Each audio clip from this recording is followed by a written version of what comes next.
আচ্ছা বা ছোট হাতের এবিসিডি আর বড় হাতের এবিসিডি কদিনে শুরু করো? আই তুই এটা এবিসিডি কাছে ফোন কা হ্যাঁ বা এবিসিডি কাছে কেমনে শুনবো? তাহলে ফোন কর। তাহলে আব্বা এবিসিডি কি ফোন চালায়?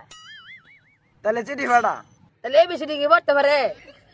আচ্ছা বা তুমি ওগুলা বাদ দাও, মানে আরেকটা প্রশ্ন উত্তর দাও স্যার। হ্যাঁ কি বস না আচ্ছা বা নারীর কাছে ঢাপ ধরে কেন? জানি না, কেন আব্বা জানো না কেন? তাও জানি না। তাহলে তুমি জানোটা কি? ভালো ভালো প্রশ্ন কর, ভালো ভালো প্রশ্ন ব্যাগ উত্তর আমি জানি। আচ্ছা বা আমি খারাপ কি প্রশ্ন করলাম? আচ্ছা এটা বাদ দাও, আমি আর একটা প্রশ্ন দিই, ওই প্রশ্ন উত্তর দাও। আচ্ছা কত তোর প্রশ্ন?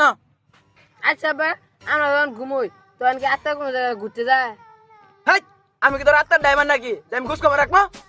আমি শুধু জানি মানুষ যখন ঘুমায় মরা নালা বইরে থাকে। তাহলে কি আব্বা মরা মানুষ কেউ করে ঘুমাইতে হ্যাঁ?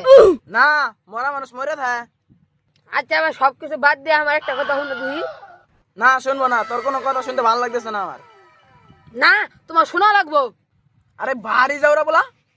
আচ্ছা আব্বা তাহলে আমরা হাই তুলবার সময় কত করা হয় না গে? তোর মার কাছ থেকে হনগা। আচ্ছা আব্বা মা কি এ প্রশ্ন উত্তর দেয় না? আচ্ছা শুনছে, তুই তাহলে আমার একটা প্রশ্নের উত্তর দে।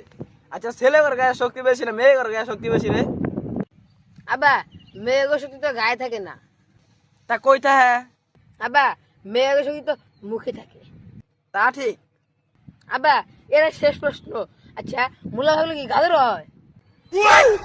আচ্ছা তোর জুতা দানা বলে তুই ঠিক হবে না।